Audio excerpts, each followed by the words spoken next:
Hello everyone. This video is to fulfill Group Leading Report for Group Dynamics HSCO 511.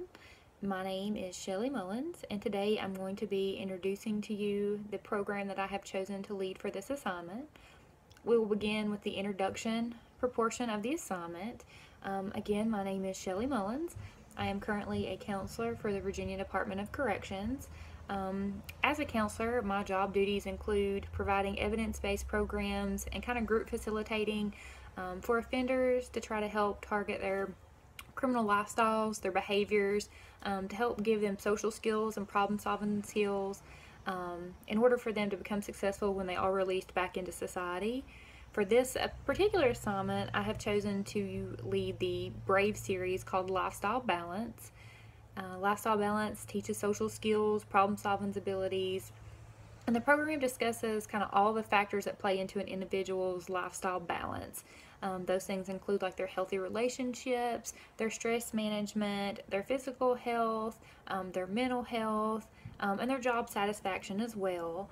And this particular class took place on Monday, October the 2nd, 2017.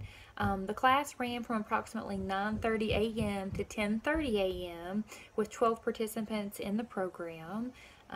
My relationship to the group participants is I actually am their assigned counselor at the prison.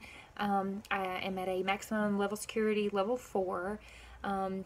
I did actually lead this group alone. We actually usually do not have co-facilitators there, which sometimes I wish they would provide those, but that's not really a luxury that we have due to staffing issues. So my role for the involvement in this particular group was to just gain trust and support to the new offenders to this facility, and again working on their social skills and problem-solving skills as well, and encourage a healthy, productive behavior while they're incarcerated. Moving on to the group dynamics of the group, I kind of started them out in a circle, and I actually gave them assigned seats so they couldn't just kind of sit with people that they were familiar with in the pod. I wanted them to get acquainted or have to sit beside people that they normally kind of don't hang out with. So that kind of gave them a chance to interact with other people that they normally wouldn't. And then I kind of started with a check-in, and I actually used a round to kind of get everything going. I allowed group members to share what they actually wanted to be called in the group. That was kind of the check-in. I did allow them to use their nickname just because incarcerated offenders are extremely kind of guarded about using their real name. They're very suspicious about it. So as long as their name is not derogatory, their nickname, I will allow them to use that. That kind of sets the comfort level a little bit for them and allows them to kind of get to know other people as well. So they started out giving me their nicknames, and then I also used a round and just kind of gave them a chance to say, you know, how comfortable are you starting this group? I gave them 3 choices, and I said, you know, please tell me in a word phrase as far as how comfortable are you starting this group. Are you completely comfortable, slightly comfortable, or not comfortable at all? This allowed me to kind of gauge how the comfort level was among group members and which one I needed to work further with as far as building trust and comfort going, you know, throughout the rest of the sessions. Because incarcerated offenders are so protective and guarded over their image and their reputation, the importance of going over the rules and confidentiality in the very beginning is kind of crucial for setting the tone of the session and the group. And it kind of moved us into that forming stage and kind of moved us along. So in this particular group, we actually reached 2 different stages. We were able to reach the forming stage and a little bit of storming, and I will tell you a little bit about that in a minute. You could tell that the group was kind of in a forming stage because many members were kind of reluctant to speak at first unless I called on them. Many members were kind of hesitant to share personal information or even their nickname there at first. But after introductions, we began to discuss what I kind of expected from them as group members and their participation and kind of what the group was all about. And I actually passed out rules to them on paper, kind of exactly what I expected from them, and actually had them sign that. And that's just to pretty much hold them accountable for their behavior while they're in, you know, within group. The rules we kind of discussed was, you know, just number 1, being at the session, showing up. Proper dress code is kind of a huge deal within the correctional facility, so I have to enforce that. You know, have to make sure that they're willing to at least participate and do some role plays if I ask them to, do some occasional homework. And then we stressed confidentiality and kind of told them, you know, what happened in the group. I wanted them to stay within that group, and that included myself as well, unless for some reason they were going to harm themselves or others, and then I kind of had to bring that to somebody else's attention. But other than that, we discussed that.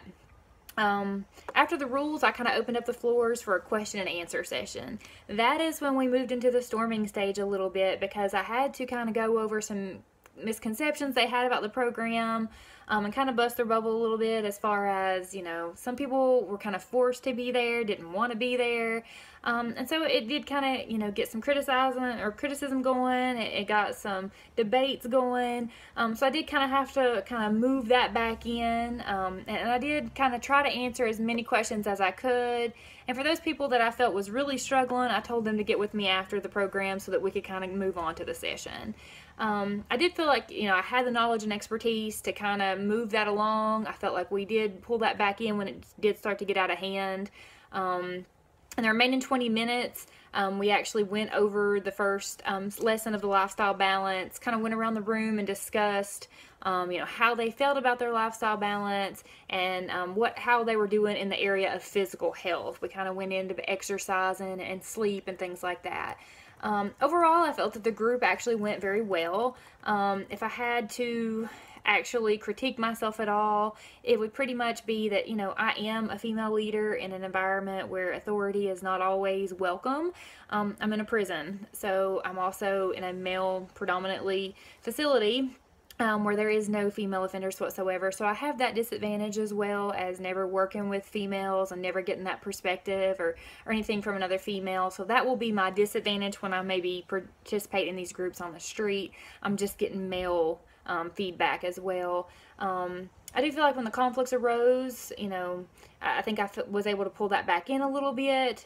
Certain topics, I felt like some offenders may have got on a monologue a little bit. They kind of monopolized on, you know, certain questions and how they wanted to almost control the room with their tone, and maybe make it a negative tone.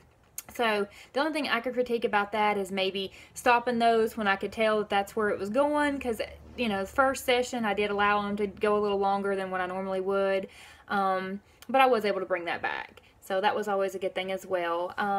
And as far as the conclusion of this, moving on, overall, again, thought that it went well with limited conflict or resistance. You know, participants did express some hesitation, reservation about speaking, giving personal information, you know, about even being in the program to begin with.